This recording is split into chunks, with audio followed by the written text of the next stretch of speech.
बांध देते हैं, ये उपासना करो, दो शास्त्र विरुद्ध है। बात यहाँ बिगड़ी पड़ी थी। तो बच्चों, फिर कहते ये तो आत्मज्ञान होगा। कबीर सतगुरु बताता आत्मज्ञान, तुम सतलोक में रहते थे, वहां किसी चीज का कष्ट नहीं था, कोई दुख नहीं, कोई रोग नहीं, कोई शोक नहीं, कोई जन्म नहीं, कोई मृत्यु नहीं, सदा सुखी। यही सृष्टि ऐसी जो कि एज इट इज है। ऐसे गांव बसे हैं, ऐसे बाजार लगे हैं, बाग बगीचे कदम कदम पे सुंदर तरीके से लगे हुए, एक पंक्ति के अंदर गजब के। और उसको छोड़ के तुम इस काल के जाल में फंस गए। अब ये तुम्हें मूर्ख बनाए बैठा है, उस घर की कति खबर मिटा दी, नाम और निशान खत्म कर दिया। आत्मज्ञान ये है, तुम या कष्ट उठा रहे हो जन्म मृत्यु के, इसका समाधान है पूरा सतगुरु हो, उसे दीक्षा लो, फिर डट कर भक्ति करो, मर्यादा का पालन करो। ये तो है आत्मज्ञान। परमात्म ज्ञान क्या है? परमात्मा कौन है? ये श्री कृष्ण जी को भगवान बताओ, विष्णु और शंकर को भगवान बताओ, इनका परमात्म ज्ञान खाक है। परमात्म ज्ञान है नहीं, आत्म ज्ञान ने के चाटांगे फिर। गरीबदास जी कहते, कूप की छाया कूप के माई, ऐसा आत्म ज्ञाना, या से परे परम पद वहां का भेद न जाना। आत्म ज्ञान तो ऐसा है जैसे कुएं की छा कुएं तक है, बाहर उसका कोई यूज नहीं। इसका मतलब है कि जिस ज्ञान पर ये आत्म ज्ञान बताते हैं, परमात्म ज्ञान है नहीं, वो तो इस काल के कुएं में अंदर ही गिरे रहेंगे, यही कष्ट उठाएंगे। ये साधना गलत बताते हैं, उनकी पोल खोल रखी है वैद्य के अंग में, जैसे काला पुष्मा।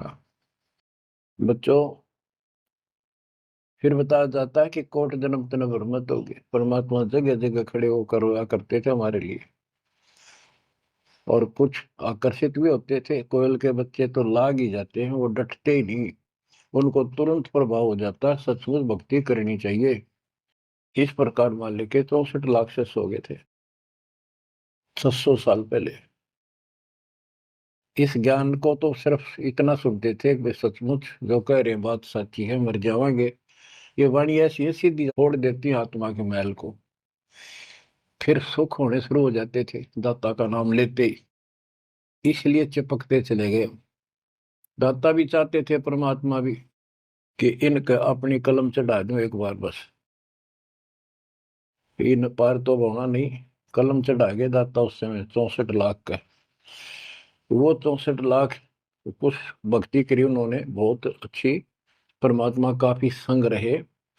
फिर जब देखा कि अब इनको ज्ञान नहीं है, और ज्ञान बिना मुक्ति हो नहीं सकती, जब तक पूरा ज्ञान नहीं होगा ये डट नहीं सकते, दो काम हो जाते हैं, तीसरा नहीं होता है, तो फिर वो झाड़े लुआन चले जाते हैं। ये स्थिति होगी थी वहां। तो एक झटका दिया था, परीक्षा ली थी, सारे विमुख हो गए। जब परमात्मा ने हाथी पर बैठकर गंगा जल बोतल में भरकर, जैसे शराबी शराब पिया कर, एक वैश्या, प्रसिद्ध वैश्या जो परमात्मा की शिष्या हो चुकी थी और अपने धर्म कर्म को ठीक कर रही थी, लेकिन उस समय भी उसको वैश्या की फीक ही थी समाज की दृष्टि से। उस लड़की को हाथी पे बैठा के उसके कंधे पर हाथ धर के भगवान, और वो पानी गंगा जल पी रहे थे, उस हाथी को बाजार के बीचों बीच घुमा दिया। जो भी देखा वो एक, देख लो भाई दुल्हा बड़ी बड़ी बात बनाया करता कबीर, शराब पीवे और वैश्या को साथ लेकर घूम रहा है। उनके शिष्यों को लाओ, बुला बुला के देखो, हम तो पहले कहा करते पाखंडी आदमी हैं, अपनी आंखों देख लो, सरिया में वैश्यावृत्ति करता घूम रहा, शराबी कबाबी है ये।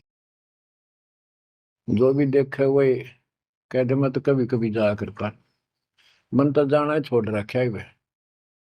मैं तो उसके साथ चला गया था एक बार। ऐसे 64 लाख भगवान से विमुख हो गए। सतगुरु भी चाहते थे ये बोझ सिर तो पड़े, अब ये समझ नहीं पा रहे। गरीब बड़ुआ बड़ुआ सब कहे, कोई न जाने खोजे, दास गरीब कबीर करम, बाटत सर का बोझ। कि उस लीला को कोई नहीं समझ रहा था, वो तो अपने सर का बोझ, ये पूरी आस्था थी नहीं उन शिष्यों की, इसलिए इनको पट कर रहे हैं, ठा के सर पर अपना बोझ हल्का कर रहे हैं। बच्चों, गुरुद्रोही नहीं बने तुम उस समय, सतगुरु विमुख हो गए। तो कबीर साहब कहते हैं, सतगुर विमुखा युग युग रोवे, मानुष जन्म पाके खो। सतगुर संगत छोड़ के लाख वर्ष जपकीन, इंद्रिय कर्मला मोक्ष हो रह काल के आदि। इसके लिए बहुत से प्रमाण आपको दिए गए हैं। जैसे राबिया सतगुरु विमुख हुई थी, गुरुद्रोही नहीं हुई थी वो।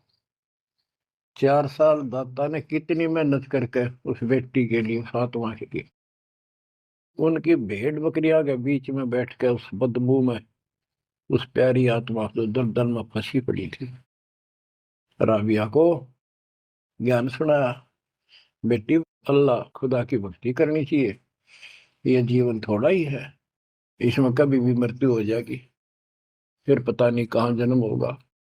कई दिन लगातार ये बात करते करते लड़की कहती थी कि महाराज, हम इबादत करते हैं, नमाज करते हैं, सारा कुछ करते हैं। उसका सारा अंधेरा हटाया, लड़की का समझ में आ गई, सृष्टि रचना बताई। 4 साल भक्ति करी और कोई साथी था नहीं, दूसरा भक्त भाई बहन इस मार्ग के बताने वाला। समाज के प्रभाव से परमात्मा वाली सत साधना छोड़ दी, क्योंकि सत्संग ना सुनने से इस तरह मैल आवेगा, ये भूल जरूर पड़ जाती है। क्योंकि गलत बताने वाले तो सारा समाज, सारा वही साधना सब कर रहे थे, तो वही अपनी साधना करने लगे। लेकिन ये प्रेरणा इतनी होगी थी कि शादी नहीं कराऊंगी, मोक्ष पाऊंगी, सारा कुछ हो गया था।